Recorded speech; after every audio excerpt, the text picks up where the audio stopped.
ತಮ್ಮನ್ನು ಕುರಿತು ಮಾತನಾಡುತ್ತಿದ್ದಾರೆ. ಕರ್ನಾಟಕ ಮಾತೆಗೆ ಜೈ, ಕನ್ನಡ ಭುವನೇಶ್ವರಿಗೆ ಜೈ, ಸಿರಿಗನ್ನಡಂ ಗೆಲ್ಗೆ ಸಿರಿಗನ್ನಡಂ ಬಾಳ್ಗೆ. ಮಾಲೂರಿನ ಆತ್ಮೀಯ ಬಂಧುಗಳೇ, ಇವತ್ತಿನ ಈ ಹೋರಾಟವನ್ನು ಆಯೋಜನೆ ಮಾಡಿರುವಂತಹ ಕರ್ನಾಟಕ ರಕ್ಷಣಾ ವೇದಿಕೆ ಅಧ್ಯಕ್ಷರಾದಂತಹ ಪ್ರವೀಣ್ ಕುಮಾರ್ ಶೆಟ್ಟಿ ಅವರೇ, ಸ್ಥಳೀಯ ಬಹಳ ಆಸಕ್ತಿ ವಹಿಸಿಕೊಂಡು ಈ ಹೋರಾಟವನ್ನ ಇಲ್ಲಿ ಸ್ಥಳೀಯರುವಂತಹ ಸ್ವಾಮಿ ದಯಾನಂದ್ ಸೇರಿದಂತೆ ಅವರೆಲ್ಲ ಸಂಗಾತಿಗಳೇ, ನಿರಂತರವಾಗಿ ಸುಮಾರು 15 ವರ್ಷಗಳಿಂದ ಈ ಅವಿಭಜಿತ ಕೋಲಾರ ಜಿಲ್ಲೆ, ಬೆಂಗಳೂರು ಗ್ರಾಮಾಂತರ ಜಿಲ್ಲೆ, ತುಮಕೂರು, ಚಿತ್ರದುರ್ಗ ತನಕ ಶಾಶ್ವತ ನೀರಾವರಿ ಆಗಬೇಕು ಅಂತ ಹೇಳಿ ಹೋರಾಟವನ್ನು ಹಮ್ಮಿಕೊಂಡು ಬಂದಿರುವಂತಹ ನಮ್ಮ ಚಿತ್ರದುರ್ಗದ ಆಂಜನೇಯ ರೆಡ್ಡಿ ಅವರೇ, ಚಿಕ್ಕಬಳ್ಳಾಪುರದ ಆಂಜನೇಯ ರೆಡ್ಡಿ ಅವರೇ ಹಾಗೂ ಇಲ್ಲಿರುವಂತಹ ಇನ್ನಿತರ ಬಂಧುಗಳೇ, ವಿಶೇಷವಾಗಿ ಕಳೆದ ಚುನಾವಣೆಯಲ್ಲಿ ಸ್ಪರ್ಧೆ ಮಾಡಿ ಪಕ್ಷೇತರಾಗಿ ಸ್ಪರ್ಧೆ ಮಾಡಿದ್ದಂತ ವಿಜಯ್ ಕುಮಾರ್ ಅವರೇ, ಅವರು ಬೇರೆ ಪಕ್ಷಗಳಲ್ಲಿ ಇದ್ರೂ ನಾನು ಅವ್ರನ್ನ ವಿಶೇಷವಾಗಿ ಯಾಕೆ ಪ್ರಸ್ತಾಪಿಸಿದೆ ಅಂದ್ರೆ, ಇವತ್ತು ಕೋಲಾರ ಜಿಲ್ಲೆಗೆ ಏನ್ ನೀರು ಬರ್ತಾ ಇದೆ, ಈಗಾಗಲೇ ಹೇಳಿದ ಹಾಗೆ ಅದು ಬೆಂಗಳೂರಿನ ಕಕ್ಕಸ್ ನೀರು. ಕೇವಲ ಮಲಮೂತ್ರ ಮಿಶ್ರಿತ ಕಕ್ಕಸ್ ನೀರಾಗಿದ್ರೆ ಅದೇನು ದೊಡ್ಡ ವಿಚಾರ ಅಲ್ಲ, ಕೊಳೆತಿರೋದಷ್ಟೇ. ನಮ್ಮ ಮೂಲಮೂತ್ರದಲ್ಲಿ ಒಂದಷ್ಟು ರೋಗಾಣುಗಳು, ವೈರಾಣುಗಳು, ಬ್ಯಾಕ್ಟೀರಿಯಾಗಳು ಇರುತ್ತೆ, ಜೊತೆಗೆ ಕೊಳೆತು ವಾಸನೆ ಬರ್ತಾ ಇರುತ್ತೆ ಅಷ್ಟೇ ನೀರು. ಆದ್ರೆ ಅದ್ರ ಜೊತೆಗೆ ರಾಸಾಯನಿಕಗಳು, ವಿಷ, ದೊಡ್ಡ ದೊಡ್ಡ ಕ್ಯಾನ್ಸರ್ ನಂತಹ ರೋಗಗಳು ಬರುವಂತಹ ವಿಷಯುಕ್ತ ರಾಸಾಯನಿಕಗಳು ತುಂಬಿರುವಂತಹ ನೀರದು. ಅದನ್ನ ಇವತ್ತಲ್ಲ, ನನಗೆ ಜ್ಞಾಪಕ ಇದೆ, 10 ವರ್ಷಗಳ ಹಿಂದೆನೆ ಆಂಜನೇಯ ರೆಡ್ಡಿ ಅವರು ಹೋರಾಟ ಮಾಡ್ತಿರುವಾಗ ನಮಗೆ ಈ ನೀರು ಬೇಕಾಗಿಲ್ಲ, ಟರ್ಷಿಯರಿ ಟ್ರೀಟ್ಮೆಂಟ್ ಏನದು 3 ಹಂತಗಳಲ್ಲಿ ಶುದ್ಧೀಕರಣವಾದ ನೀರು ಕೊಟ್ರೆ ಮಾತ್ರ ಕೊಡಿ, ಇಲ್ಲಾಂದ್ರೆ ಬೆಂಗಳೂರಿನ ಕಕ್ಕಸ್ ನೀರು ನಮಗೆ ಬೇಕಾಗಿಲ್ಲ ಅಂತ ಅವರು ಆವತ್ತಿನಿಂದ ಹೋರಾಟ ಮಾಡ್ಕೊಂಡು ಬಂದಿದ್ದಾರೆ.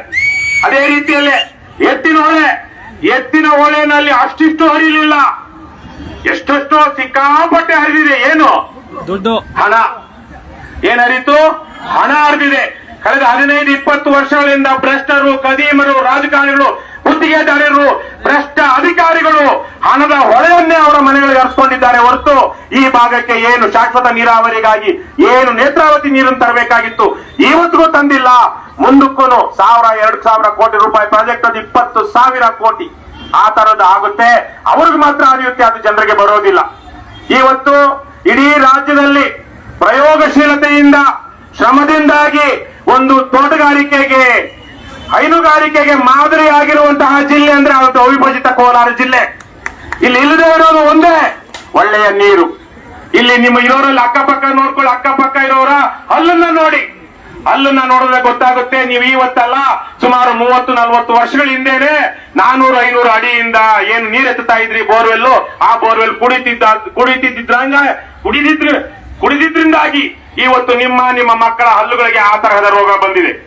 ಕಲ್ಲಿನಲ್ಲಿ ಸಿಗುವಂತಹ ನೀರು ಖನಿಜಾಂಶ, ಲವಣಾಂಶಯುಕ್ತ ನೀರು, ಅದು ಕುಡಿಯೋದಿಕ್ಕೆ ಯೋಗ್ಯವಲ್ಲ.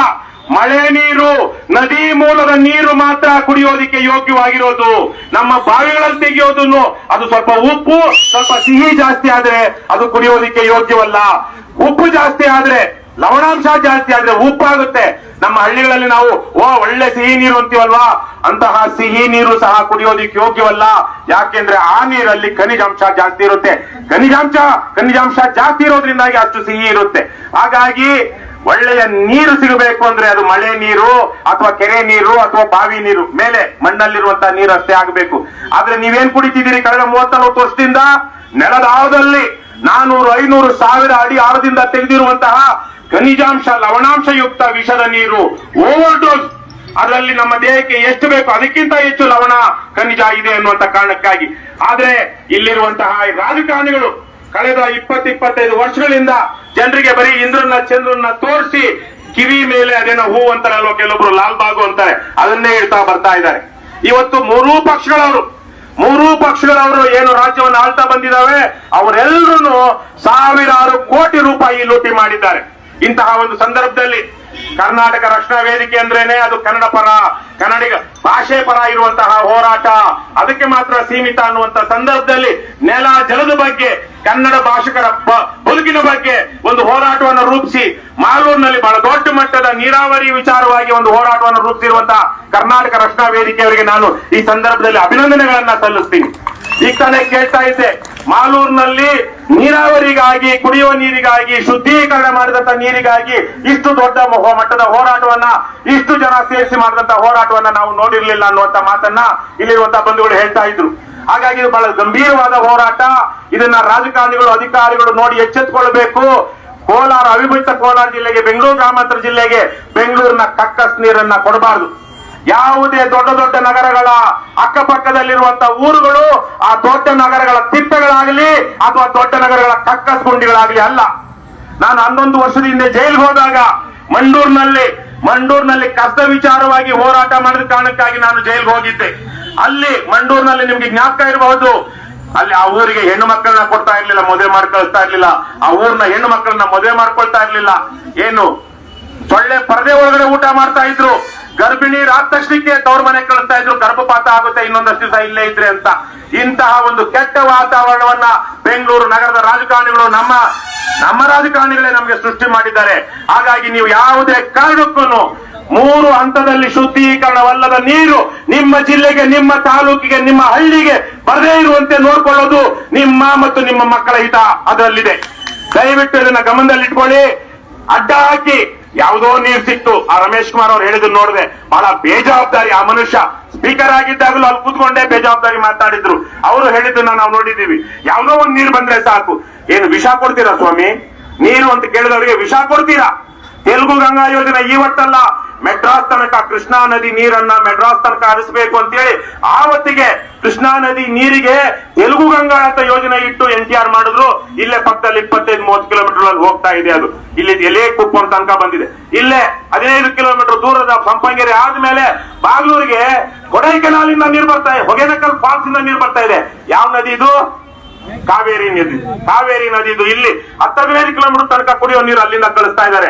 ಇಲ್ಲಿ ಪಕ್ಕದಲ್ಲೇ 300-400 ಕಿಲೋಮೀಟರ್ ದೂರದಿಂದ ತೆಲುಗು ಗಂಗಾ ಯೋಜನೆಯಲ್ಲಿ ನೀರು ಬರ್ತಾ ಇದೆ.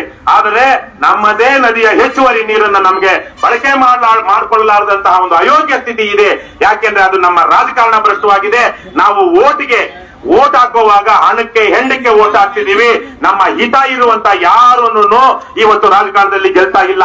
ಆ ಹಿನ್ನೆಲೆಯಲ್ಲಿ ನೀವು ಇವತ್ತೇನು ಹೋರಾಟ ಮಾಡ್ತಾ ಇದ್ದೀರಾ, ನಾವು ಇಂಥ ಹಲವಾರು ಹೋರಾಟಗಳಲ್ಲಿ ಇವತ್ತಲ್ಲ 12 ವರ್ಷಗಳ ಹಿಂದೆನೆ ಆಂಜನೇಯ ರೆಡ್ಡಿ ಅವರು ಚಿಕ್ಕಬಳ್ಳಾಪುರದಲ್ಲಿ ನಿರಂತರವಾದ ಹೋರಾಟ, ಕೋಲಾರದಲ್ಲಿ ನೀವು ಸಹ ಹಲವಾರು ಜನ ಹೋರಾಟದಲ್ಲಿದ್ದಾಗ ನಾನು ಹಲವಾರು ಸಲ ಹೋರಾಟದಲ್ಲಿ ಬಂದಿದ್ದೀನಿ. ಕರ್ನಾಟಕ ರಾಷ್ಟ್ರ ಸಮಿತಿ ಪಕ್ಷವೂ ಸಹ ನಾವು ಇಂತಹ ಹೋರಾಟಗಳಲ್ಲಿ ನಿರಂತರವಾಗಿ ಬೆಂಬಲಿಸಿಕೊಂಡು ಬಂದಿದ್ದೀವಿ. ಮುಂದೇನೂ ಸಹ ನಾವು ಈ ಹೋರಾಟದಲ್ಲಿ ನಿಮ್ಮ ಜೊತೆಗಿರ್ತೀವಿ ಅಂತ ಹೇಳ್ತಾ ಮತ್ತೊಮ್ಮೆ ಪ್ರವೀಣ್ ಕುಮಾರ್ ಶೆಟ್ಟಿ ಅವರಿಗೆ ಮತ್ತು ಅವರ ಬಳಗಕ್ಕೆ ಇಂತಹ ಒಂದು ಹೋರಾಟವನ್ನ, ಕನ್ನಡ ಭಾಷೆ ಮಾತನಾಡುವಂತಹ ಜನರ ಬದುಕನ್ನ ಕಟ್ಟುವಂತಹ ಹೋರಾಟಕ್ಕೆ ಮುಂದಾಗಿದ್ದಕ್ಕೆ ಅವರಿಗೆ ಅಭಿನಂದನೆಗಳನ್ನ ಸಲ್ಲಿಸ್ತಾ, ಮುಂದಿನ ದಿನಗಳಲ್ಲೂ ಅಷ್ಟೇ ಇಂತಹ ಹೋರಾಟಗಳು ಯಾವುದೋ ಭ್ರಷ್ಟ ರಾಜಕಾರಣಿಗಳಿಗೂ ಹಣ ಹೆಂಡ ಹಂಚಿ ಓಟು ಕೇಳುವಂತ ಅಧಮರಿಗೆ ನಾವು ಬೆಂಬಲವಾಗಿ ನಿಲ್ಲದೆ ಸಜ್ಜನರನ್ನ, ಅದು ನಮ್ಮ ಪಕ್ಷನೇ ಬೇಕು ಅಂತಿಲ್ಲ, ನೀವು ನಮ್ಮ ಪಕ್ಷಕ್ಕೆ ಓಟ್ ಹಾಕ್ತಿರೋ ಬಿಡ್ತಿರೋ ನಿಮಗ್ ಬಿಟ್ಟಿದ್ದು, ಒಳ್ಳೆಯವರನ್ನ ಆಯ್ಕೆ ಮಾಡ್ಕೊಳ್ಳಿ, ನ್ಯಾಯವಂತರನ್ನ ಆಯ್ಕೆ ಮಾಡ್ಕೊಳ್ಳಿ, ನೀತಿವಂತರನ್ನ ಆಯ್ಕೆ ಮಾಡ್ಕೊಳ್ಳಿ, ನಿಮಗಾಗಿ ಹೋರಾಟ ಮಾಡುವಂತವರನ್ನ ಆಯ್ಕೆ ಮಾಡ್ಕೊಳ್ಳಿ. ಆಗ ನೀವು ಈ ತರ ಬೀದಿಗೆ ಬಂದು ನಿಂತ್ಕೊಳ್ಳೋದು ತಪ್ಪುತ್ತೆ. ಅವರು ನಿಮ್ಮ ಪರವಾಗಿ ವಿಧಾನಸೌಧದಲ್ಲಿ, ಪಾರ್ಲಿಮೆಂಟ್ ಭವನದಲ್ಲಿ ಕೂತ್ಕೊಂಡು ನಿಮ್ಮ ಪರವಾಗಿ ಹೋರಾಟ ಮಾಡ್ತಾರೆ, ಯೋಜನೆಗಳನ್ನ ರೂಪಿಸ್ತಾರೆ. ಹಾಗಾಗಿ ಮುಂದಿನ ದಿನಗಳಲ್ಲಿ ರಾಜಕೀಯ ಶುದ್ಧೀಕರಣವು ಹೇಗೆ ಶುದ್ಧೀಕರಿಸಿದಂತ ನೀರು ನಮಗೆ ಬೇಕು ಅಂತಿರೋ ಅದೇ ತರಕ್ಕೆ ಶುದ್ಧೀಕರಣವಾದಂತ ರಾಜಕಾರಣ ನಮಗೂ ಬೇಕು ಅಂತ ನೀವು ಕೇಳ್ಕೊಳ್ಳೋದ್ರ ಮೂಲಕ ನಿಮಗೂ ನ್ಯಾಯ ಸಿಗುತ್ತೆ ಅಂತ ಹೇಳ್ತಾ ಈ ಹೋರಾಟಕ್ಕೆ ಮತ್ತೊಮ್ಮೆ ನಾನು ಕರ್ನಾಟಕ ರಾಷ್ಟ್ರ ಸಮಿತಿ ಪಕ್ಷದ ವತಿಯಿಂದ ಬೆಂಬಲ ಇದೆ ಅಂತ ಹೇಳ್ತಾ, ಲಂಚ ಮುಕ್ತ ಕರ್ನಾಟಕ, ಭ್ರಷ್ಟಾಚಾರ ಮುಕ್ತ ಕರ್ನಾಟಕ, ಬಸವಣ್ಣನ ಕಲ್ಯಾಣ ಕರ್ನಾಟಕ, ಕುವೆಂಪುರವರ ಸರ್ವೋದಯ ಕರ್ನಾಟಕ, ಕರ್ನಾಟಕ ಮಾತೆಗೆ, ಕನ್ನಡ ಭುವನೇಶ್ವರಿಗೆ, ಸಿರಿಗನ್ನಡಂ ಗೆಲ್ಗೆ. ಧನ್ಯವಾದಗಳು, ನಮಸ್ಕಾರ. ಮತ್ತೆ ಈ ಒಂದು ನಮ್ಮ ಕರ್ನಾಟಕ ದಲಿತ ಸಂಘರ್ಷ ಸಮಿತಿಯ ಸದಸ್ಯರು ಏನು ಒಂದು ಅವರು ಹೋರಾಟ ಮಾಡ್ತಾ ಇದ್ರು, ನಮ್ಮ ಈ ಒಂದು ಹೋರಾಟಕ್ಕೆ ಒಂದು ಅನುಕೂಲವಾಗಲಿ ಅಂತ ಪಾಪ ಅವರೆಲ್ಲ ನಮ್ಮ ಹೋರಾಟಕ್ಕೂ